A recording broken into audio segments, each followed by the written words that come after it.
What is up, all you beautiful people? It is I, Academy TCG, back here with another video. Today's video is going to be a continuation of our last Crusadia video. So I already made a deck profile of this Crusadia Guardragon deck, and already made a combo video. What's left? I had one commenter ask me a very important question that I feel like a lot of people don't really cover. How do you figure out what cards to side in and side out of the deck? So the number one rule is, when you're siding in, you never want to overside.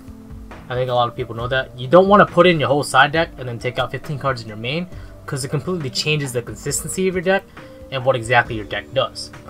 So I'm just going to break down kind of like the tiers. I break down the cards I side into tiers. It's going to be kind of weird, but bear with me please. I'll explain that. I'll break down the tiers and how I side for this particular deck, and what has worked for me in the past. On the left, I think it's on the right. On the right with the chat box, I'm going to be going over a couple of the duels I've went through and what cards I've sided in for the specific duels. You can watch them in my full vlog that I'll put in the iBox, like right up there in that corner, if you want to see the kind of the clips of the full duels. So you guys can have an idea of what goes on through my mind when I'm playing this deck and how I'm siding with this deck. So basically, simple enough. I'm going to go through the side deck first, and what cards are in the side deck and why there are these certain cards in the side deck. So of course, the Kaiju engine, the whole side deck is for going second because the main deck is for going first. That's what made the most sense to me. And if I go first, then I can do a soft side where I can either choose not to side in any cards at all, or just put in maybe 1 or 2 cards that I feel will help me possibly win the game. So these are for going second, obviously. You sacrifice their monsters, then you attack over with Maximus and Equimax. It's usually lethal, so it's really good. You run the Slumber because it's really good at breaking boards, believe it or not. It also searches, and 9 times out of 10 you're not going to draw into 2 Kaijus in your opening hand, so you should be fine. 2 Black Gardens. I play the Black Gardens because of OTK potential. If they don't have a board, you give them a board, and you're going to break that board by attacking with everything, or into everything with, what is it? Revival. That's all you need. Really, and also it's really good against Mystic Mine. A lot of people have forgot about Mystic Mine as a deck and also as a card because Sky Trickers got hit, but it's still very, very strong. Mystic Mine is still extremely strong, and if you're not prepared, you're going to die by it. 1 red reboot, rip 3 of these, but this will come in handy if I draw into it against a trap heavy deck, for sure. 2 mind controls. If the opponent has any problematic cards, I can just mind control it and take it to be mine and then link it off. Simple enough. 3 infinite permanents. If they have any floodgates on the field, then I can just get rid of it. And lastly, 3 twin twisters. Because this format's going to be more back row heavy, twin twisters will definitely help me a lot there. That should be lightning storms, but I don't know if I want to drop that much on the storms right now. So it's gonna be a weird toss up here. Because if you draw twin twisters, you want to immediately use it, especially if you're going turn 2. So we'll just see how the meta pans out and how my wallet is after around to do this format. But that's basically the main side. So in my main deck, it's in the iBox above, and I'll also post the main deck in the description. These are the cards I usually take out. So let's say I win game 1 and I'm going first. I win game 1. So the opponent's not going to let me go first again because they don't want to try to break my board of Equimax and Gamma Seal, or Equimax Gamma Seal plus a Synchro. It's relatively hard to break. So obviously they're not going to let me go first unless they're playing a pure going second deck. And the only going second decks I can think of are probably Mekk-Knights. Mekk-Knight Invoke. So these are the cards I usually take out, and here's my reasonings. Crusadia Crawler doesn't do anything going second. You're not trying to make a board going second, you're trying to kill them going second. And Crusadia is one of the few decks that can OTK very well with just their own boss monster. Equimax can just one punch anything, which very few decks don't have the opportunity to do. So you just summon Equimax, you one punch, you don't need Crawler. Because most of the time you're getting Revival the field spell off of Regulux instead of Crawler, so it just makes sense. One less Ren Ryu. The stuff you're siding in is going to help you win the game. You don't necessarily need the Ren Ryu. Plus, you don't end up drawing into 2 and it's bricky. It's bricky going second.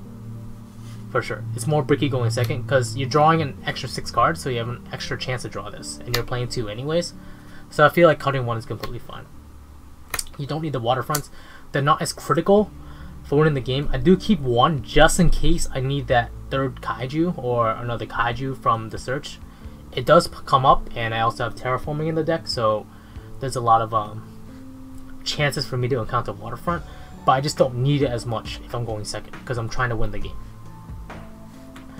Quick launch and rocket tracer. I run 3 launch and 2 tracer, so it makes the most sense for me to just take out 1 quick launch and 1 tracer. Doesn't really hurt it too much. There have been times where I'm going game 2 and I'm going second, and I do draw into one of the quick launches and tracer, but that's honestly a brick that you just have to deal with just because you're running quick launch. If quick launch said hand or deck, that would be the most broken thing, by the way. So those are usually the 6 cards I side out. And the cards I sometimes side out if I'm in a really big bind. So these are the 6 main cards I side out. If I'm in a big bind and I know my opponent doesn't have any hand traps or any activatables in the grave that will hurt me, I will take out my Call by the Graves. My Nefarious Archfiend Eater. This one as itself doesn't do anything much for you because you have to destroy 1 monster you control, send it to the graveyard to summon this one back. That's not nearly as helpful as the other ones, so if I really need it for a really bad matchup, then I'll side this one out. And then Succession. Guardragon will almost always be live, but Succession won't, so this is an easy trade-off, so then just take that out. But I usually don't take these 4 out. These 6 are 9 times out of 10 I'll take out these 6 out. These 4, usually not.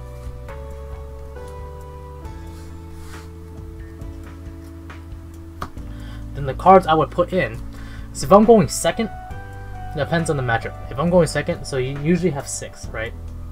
If I'm going second and I'm playing against Altergeist or any back row heavy deck, it'd be 3 twins. I've read Reboot. And possibly, this one's going to be tricky, possibly a Doggeran. And a Revival. Or I can even do this.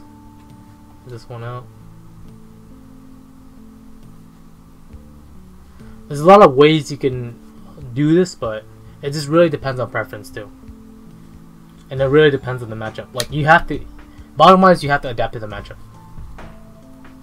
So this would probably be that package. Don't necessarily need Slumber unless you know they're playing like a whole bunch of set cards that activate if they flipped up. Then you would put in Slumber instead, and you could probably take out another twin for that. Or you can take out one of your emergency cards out of the remaining 4 to do so. But let's say you're playing against, let me try to find a better example here. If you're playing against pretty much any deck where they build a board and your objective is to break it, then you have to put in the whole Kaiju package, for sure. No question about it. And then put in 2 Inferns.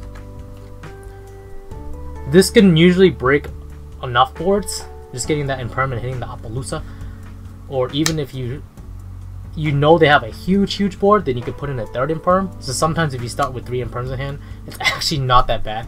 I've won one duel where the zombie player set up his board with 2 activatables on my turn, and I just Imperm both of them. I drew into 2 Imperms, 1 Kaiju, and then 2 Crusadias, and that was GG. That's it. So it does come up. And then Mind Control, you only put it in if they have big boss monsters or problematic monsters that can be targeted. So if they turbo Avermax or the turbo into BLS, or they are playing Cosmos, then you do not side in Mind Control. That just doesn't make sense at all. And then Black Garden, of course for Mystic Month. Most of the time I don't side this in. This was really good against Striker, but I don't expect myself to side this in very much, and I think that's completely fine. This could honestly be something else, but if you have Black Garden and you have the Crusadia combo and they have no response to it, that's GG. There's no doubt about it. Alright, so the first deck that I'm going to be talking about, or the matchup that's on this channel, was against Cosmos. And Cosmos, in my understanding, is Dark Destroyer cannot be targeted, a lot of the big ships cannot be targeted, and the only real way to get over them is by kaijuing them in this deck, or summoning Abramax, something that will protect itself pretty evenly. So I took out these four. This is a standard 4. I'd take Crawler 100%, and then also these two. I took out those 4, and I put in the whole Kaiju package in. That's honestly the only thing you should do. You can't use Imperm, you can't use Mind Control on any of the big ships, so this honestly was enough. Next, against Pendulum Magicians, one of the biggest problems with Pendulum Magicians, or one of the problems this deck has against Pendulum Magicians, is they make a board. And they have a Jackal King and they have Endymion.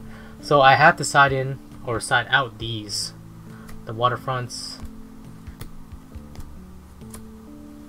Because the Waterfront will help me get to a Kaiju monster, but if I can't resolve effects in time in order to get 3 counters to get a Kaiju monster, then it's not good. So take out the Waterfronts and put in 2 Imperms, which did come in handy. I hit the Jackal King with an Imperm, and then put in the whole Kaiju package. Next, for the Grand Maju matchup, he did make me go first every time, and I don't need to side anything against the Grand Maju matchup because they make me go first, and it's a pretty good matchup anyway, so no siding for that one. For the Magical Musket matchup, he made me go second, so I was stuck with taking out these 4 and then putting in the whole Kaiju package. That was very simple.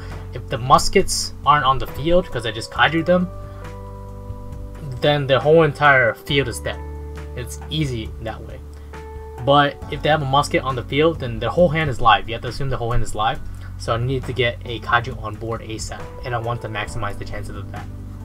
And lastly, against Rock BA, I took out Waterfronts, the Crawler, the Quick Launch, Rocket Tracer, and Ren Ryu, and I put in the Imperms.